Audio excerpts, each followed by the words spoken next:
I'm Johnny Linton. Welcome to September 11th Remembrance. This is going to be a special morning. We have with us Judge Karen LaCraft Henderson.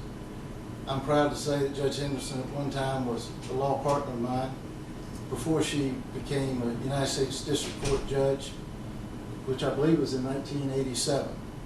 And thereafter, she was elevated to the Court of Appeals for the District of Columbia Circuit, known as the United States Court of Appeals for the D.C. Circuit. Probably more United States Supreme Court justices have been appointed to that court from the D.C. Circuit Court of Appeals. As we speak this morning, we recall that a number of years have passed since the attack on our country. And we're going to have a conversation with Judge Henderson about what she was doing, as well as what our student guests who are having the conversation with her were doing that morning. Judge Henderson was presiding over a 3-judge panel in the D.C. Circuit Court of Appeals.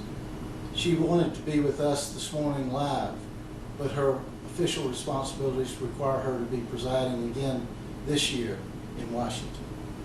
We have as our panelists to engage in conversation with Judge Henderson, Daniel Gregoire, who graduated as valedictorian from Pinewood 2 years ago.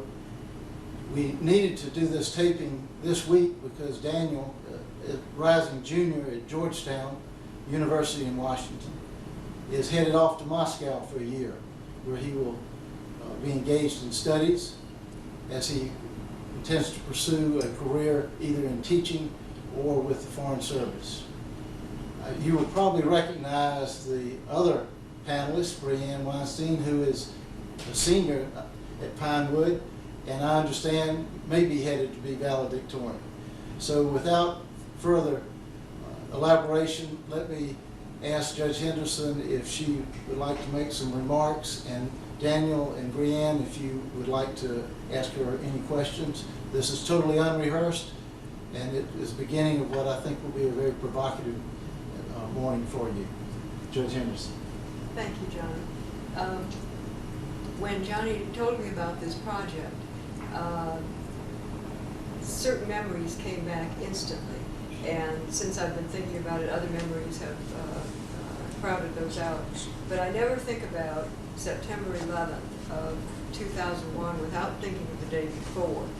And the day before, I was interviewing law clerk applicants for the next year. We interview applicants each September. They are rising third-year students. They clerk with each judge for 1 year. And I had been talking with the applicant about the fact that we now live in a regulatory state, and kind of lamenting that fact that our life has become so complicated. There are so many rules and regulations and so forth, and that's a common complaint in Washington, in every business that's run in this country probably, and probably every family as well. But I remember saying to him that even though there's a downside to a regulatory state, that I thought that's what protected us, because we had so many layers of, for instance, law enforcement agencies. We had the National Guard, we had the military, we had the local police, we had the fire. And what I was saying was that this protects us in the sense that if we were ever invaded or attacked, that we have so much more protection and security than probably any other country on earth, and yet we have more liberty and freedom than any other country. But I always remember saying that, and that day before and then the very next day this happened. But I'd like to just have Brianne and Daniel ask me whatever they'd like to about that day. Well, with that in mind, having that backdrop, could you kind of give us your impressions of the actual day, the actual event, some of the images that kind of still sit with you these years later? Okay.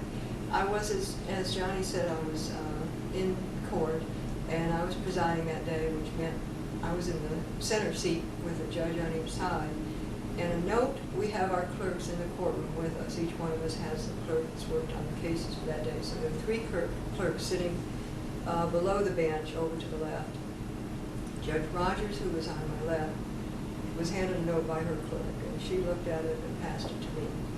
And the note said, and I don't know if anyone else had any knowledge of the planes going into the tower before we went into court, because we go into court at 9:30. But I know I didn't. And so the message was handwritten, and it said they have bombed the Pentagon. They have bombed the old executive office building, which turned out not to be true. You can see the smoke from the windows. And all I could think of was that it was coming straight down Pennsylvania Avenue, whatever it was. And we were at the end of Pennsylvania Avenue. Our courthouse is right at the base of Capitol Hill. And so the judge to my left, his wife was a very high official in the Justice Department at that time. And I thought, he's got to get in touch with her, because the Justice Department is 2 or 3 blocks away from us, heading toward the Capitol. So I handed him the note, and we took an immediate recess. We went back into the Rogan room, and he called his wife, and she was all right. Then we instructed the deputy clerk to go out into the courtroom and tell everyone very calmly to please leave the building, because we didn't know anything other than being handed that note. We went down to our separate chambers, and we were told various things, that the building was surrounded, or the building wasn't surrounded, or just things like that. I remember no one's cell phone working. And I guess throughout the city there was such an overload that nobody could get through on a cell phone. I remember hearing the radio was reporting all sorts of rumors. They bombed the State Department. They bombed here and there.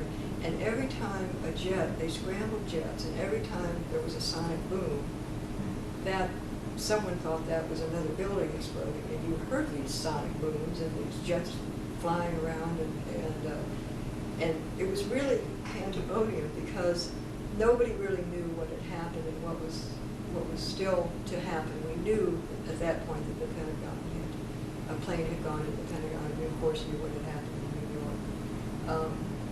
But I also have this thought, and I've said this before, that I would like to find a man or woman who ordered every airplane down from the sky that day immediately, because that's the person I'd like to support as President of the United States. That was such a act of leadership and decisiveness to get all of those planes immediately down. And I remember Johnny, another judge, Ross Anderson, was flying to Chicago, and he had been in the Air Force, I think, in the Korean War or something.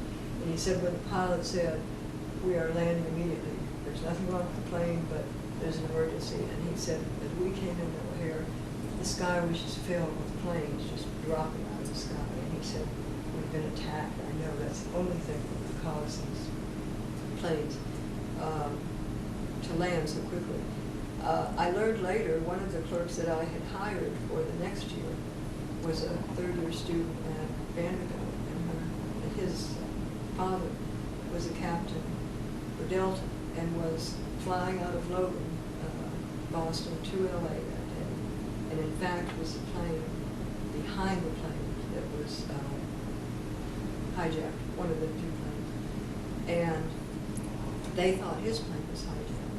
And I remember my clerk saying that afterwards his dad told him that they have a certain procedure they go through when they're trying to speak in code and let them know, get that plane down out of the sky, or have you been hijacked, and so forth. So they told him, get that plane down out of the sky. They didn't know if he'd been hijacked. No one in the family could know where they were. He called and said, "I'm all right. I can't tell you where I am." It was, there are just so many things. I won't be long-winded, but I guess I already have been. But nobody really knew how to get out of the city, and whether we should get out of the city, and what was coming next. I remember, and this may not have been down here, but I remember a rumor going around that there was going to be a second wave, and maybe that's why, I'm sure that's one reason why all the planes were grounded. But we tried to start out for Virginia. I live in Virginia, probably around 1 o'clock, and I remember policemen on every corner, and I remember looking out of my window, and the traffic was absolutely stopped. There were people on the sidewalks, there were cars, and nobody was moving. And so We got into the car, and the policeman at the corner could not tell us if the tunnel was open 1 block ahead, the bridge was open. He couldn't tell us anything but what was going on right where he was. So we turned around, came back into the courthouse, and stayed until about late afternoon. I usually take the 14th Street Bridge home, and of course that was closed because it's right where the Pentagon is. So we drove way, probably 10 miles east, across the Woodrow Wilson Bridge, and you could see this black smoke coming up from the Pentagon. And the one memory I have is for the next week, the jets flew over Washington all day, all night long. And you would wake up in the middle of the night and hear these jets just flying around the city in the middle of the day, any time of day or night. And while it was a wonderful feeling of security and protection, it was a terrifying feeling too. That's probably my clearest memory, is hearing those jets going around and around 24 hours a day. How do you feel that the events of 9/11 have affected your life today? Or have they at all? Well, they have changed the court a lot. And this is, I was telling Johnny earlier, this is also as a result of the anthrax scare that occurred right after that. But no mail, we see no mail. It's opened down in a special room, screened for not only anthrax, but any sort of explosive device, something like that. We've been told, and I've always done this, but they've told all of us to not list address, to not have your photograph, and you just keep a very, very, very low profile. Of course, the security in the courthouse is tremendous. We've always had the magnetometer, but there are no cell phones. Those are turned in. The cameras are turned in on anything that I think could have any sort of a gadget or something in it. Trying to think. That's primarily, I think the biggest change is get to the city of Washington. You know, you see those planters, I can't remember what they call them, these huge things that are now all over every museum. They block every museum entrance. They block every entrance to every federal building.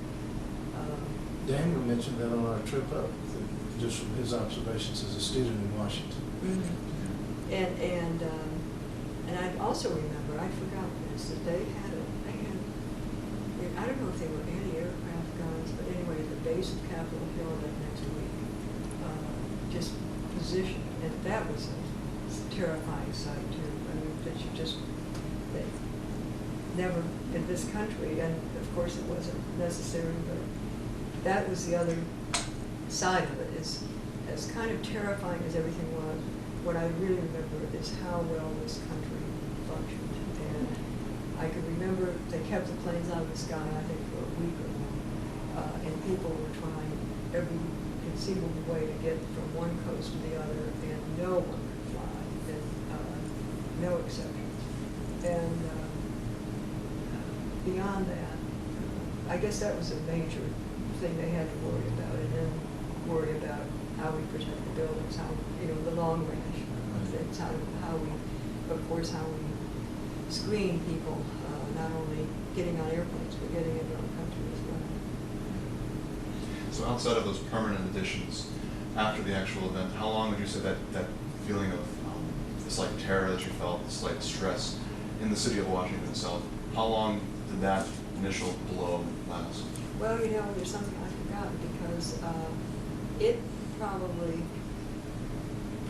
dissipated probably by Thanksgiving, but then they handed out the gas masks and things, and we all got a kit that is to be kept, and each one of us, that is, the lockers, the secretaries, everybody in the building has a kit that you are to keep right at your desk. It has a radio, it has water, it has a flashlight, it has other things, but mainly it has one of these gas masks that just fits over your head. It gives you oxygen for so many hours, and you're told exactly how to put it on, what to do, what not to do, don't run, just all these things that you think, I'm not even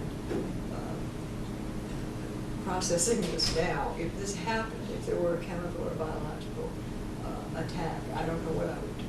And they told us all what rooms we were to go to if either a chemical, nuclear, biological attack. And that's still true. They hand those out yearly, all of this emergency equipment. So and every time you look at it, it's right there. It's right at your duty station. That's the way they put it. It's to be at your duty station. Constant reminder. Yes, that's right. Now where were you? What grade? I was a freshman in high school at the time, and I recall I was in a classroom. I might have been in class, it may have been one of our breaks, and I remember someone coming into the classroom and announcing that something had happened in New York, and my teacher brought out a radio and turned it on, and class stopped for the next several hours as with the events of the Twin Towers and the attacks on D.C. as they unfolded. Things pretty much just stopped. And being in South Carolina, being as geographically displaced as we were from the events, it was difficult at that age to kind of comprehend. But having viewed the aftermath, now being a student in D.C. myself and seeing the changes that have occurred there, it's a vivid memory for me how life stopped on that moment in a way that it hadn't previously. I think, Brielle, you were in middle school at the time? Yes, I was in 6th grade. I was actually at the orthodontist office when I first heard about it. And then I returned to class, actually Mr. Cannell's class, and I think he was so surprised at hearing what I had said that he told me that I shouldn't say those sorts of things and that could never happen. And so, a few hours later, I remember being in history class with Mr. Helms and our entire class watching it on CNN and listening to all the reporters report what had happened in Washington and what had happened in New York and all the changes that were occurring all over the country. And it was extremely, it was scary. It was very scary all that had happened. And I have family in New York, and I have relatives that work actually in the Twin Towers, so that was extremely scary for myself. But I, just like Daniel said, I don't think I was able to really comprehend what had actually happened at that young age, having visited the site and having learned all the things that had happened and what has happened since then in response to it. I think I'm able to further grasp what had really happened. Another thing that I remember also was telling each one of my clerks, one was from Chicago, one was from out west, call your parents, tell them you're all right. And I tried to get in touch with my husband who was on the road, and even though it was 6 years ago, he didn't have a cell. And my sister out in Kansas, who was a flight attendant, and she called and was just crying because, of course, she immediately identified with the crews of those planes. And but I can remember everybody, and then lots of people calling Charlton, Dessessor, calling me, "Are you all right?" He was in New York, trying to get out of New York.